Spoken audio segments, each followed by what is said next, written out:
All right, Shalom. First off, give all praise to Yahweh, Bashim Yahushai, Bashim Karkadash, double honors to the apostles, the elders of the GMS, salutes and honors to the elect, all the brothers across the four corners who are enduring, and truth and sincerity and women and children who follow.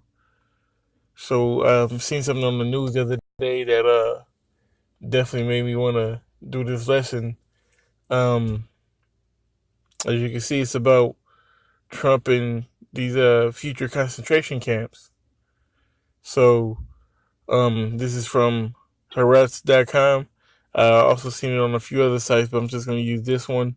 It says Donald Trump is still setting up concentration camps on American soil.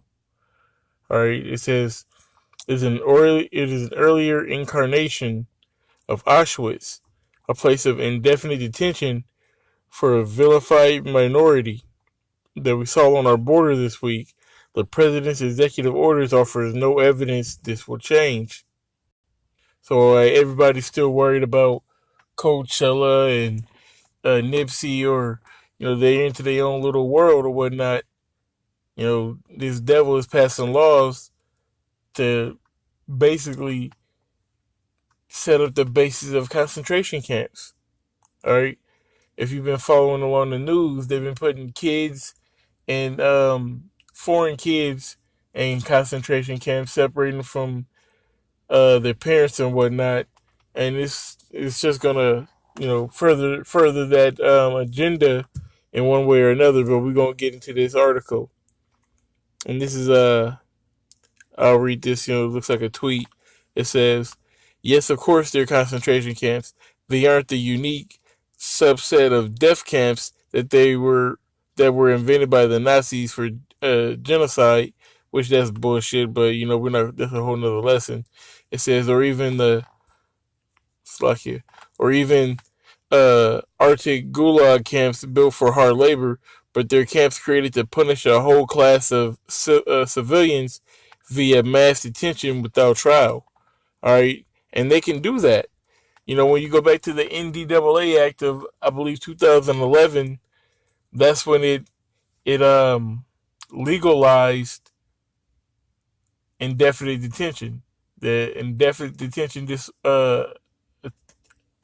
act, I can't remember the rest, but it was definitely the indefinite detention, where they can strip your citizenship, throw you in a concentration camp, throw you in Guantanamo Bay with no evidence, no trial. They didn't need to do anything. They could just use the excuse of being a domestic terrorist and basically take your life from you. But we're going to get a little bit more into the article. It says on Wednesday, President Donald Trump signed an executive order that may end up shifting the way families are processed. But as various journalists have noted, it is not yet clear that there will be any improvement. For now, I will continue to use concentration camp for any internment of families clearly designed to punish them through indefinite detention. So indefinite, there's no you're getting out at this time. It's no end in sight for these people. It says whether children and parents are together or apart. All right, it says what qualifies as a concentration camp. It's a fright question because the story of camps is such agonizing history.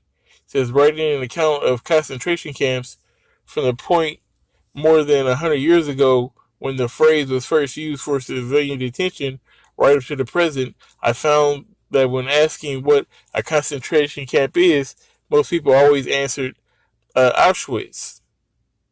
It says Auschwitz-Birkenau became the most famous Nazi death camp because more than 1 million individuals were murdered there. See, we're going to have to go into this now. That's a complete lie. All right, 1 million Jews weren't murdered there. They had typhus. Okay, it was a low laying land, and water um built up. It kind of flooded, and there were a lot of flies and which caused sickness. Basically, people had typhus. That's what they died of. So we're just gonna skip that whole part because it's nothing but dogma. But that's what people think of when they think of concentration camps. And also, the Japanese were put in concentration camps during World War II. So, what about those? People never talk about that. But let me see.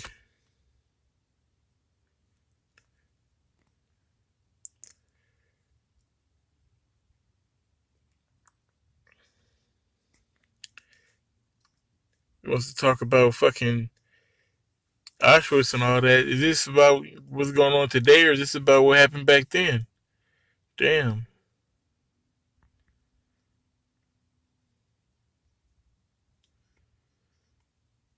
It says that the first ones were called were in Cuba, which that's funny that they said that. It was in the 1890s.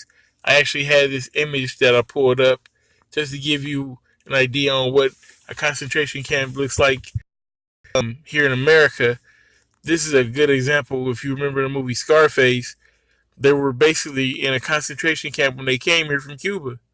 You know, they got the tent cities up, the tents. They got a fence around it, and they couldn't leave those areas until they were debriefed and they knew what they were there for, and this, that, and the third.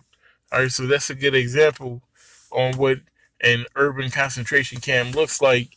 You know, modern day, even though that's like the 80s, but you can expect to see something like this set up either at your local Walmart or shit, depending on where you're at in the country, it could be set up, you know, in just a big parking lot or just a spacious area. But let me see if there's any more I can get from this. They went all into the past, but they're not concentrating on what's going on right now.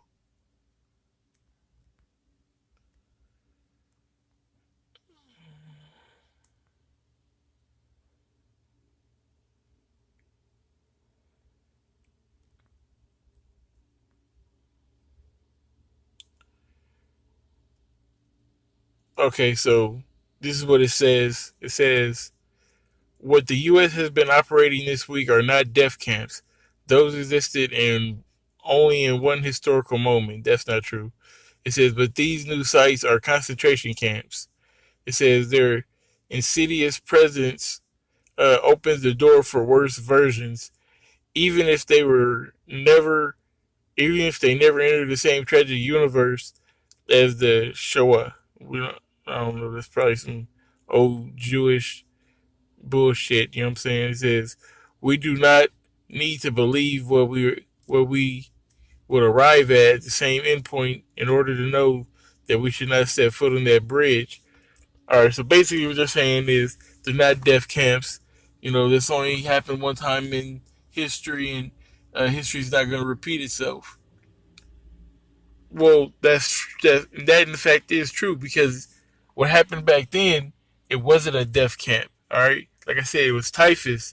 These people had jobs. These people, um, they had a pool. They had a theater at the so-called concentration camps, these death camps. All right, when you go to a concentration camp here in America, it's not gonna be a theater in that bitch. It's not gonna be a pool in there. All right, you're not gonna be able to roam around freely. All right, there's gonna be armed guards there. You're not. It's not gonna be a fun time. You're gonna be getting chipped. Okay, you're gonna be getting rationed. They're gonna be debriefing you. They're gonna make you serve Satan. Are you gonna have a choice whether you serve, uh, you know, choose ye this day, like you say in Joshua. Choose ye this day which guys you will follow. Either guys on that side of the flood or on this side. You know what I'm saying? Yahweh Shemel Shai. You're going to have to pick a side. Okay? Either Yahweh Shemel Shai or, the dumb idol. So it's like I said, it's going to come to a, to a meeting. All right? It's going to come to a head. So I just want to get a couple of these scriptures real quick. Let me see. This is Revelation 2:10. It says, fear none of those things which thou shalt suffer. Behold, the devil shall cast some of you into prison, that ye may be tried, and ye shall have tribulation 10 days. Be thou faithful unto death, and I will give thee a crown of life. Like I said, you're gonna be tried. Your faith is gonna be put on the line in these concentration camps. Are you gonna serve the Lord? Or are you gonna, take the chip? You're gonna sell out for a piece of bread. You gonna be like Esau, who sold his birthright for a morsel of meat, for some raw pottage, or you gonna be a stand up man and like the brothers in Maccabees and be like, man, kill me, because that's what it's gonna come down to in that day. All right, it says when the enemy shall come in like a flood, the Lord shall lift up a standard against them. All right, that standard is gonna be the man uh who denied this devil. That's the ones who are going to get this standard. That's the ones who are keeping the law, statutes, and commandments to their best abilities right now in these times, doing what they can to take their lick on this side so they don't have to take that lick in that day. All right. There was maybe one more precept I wanted to get, but I really it's kind of escaping me right now. I know I did want to mention the second Ezra, the 15th chapter, when it says a man shall desire to go to a city and not be able.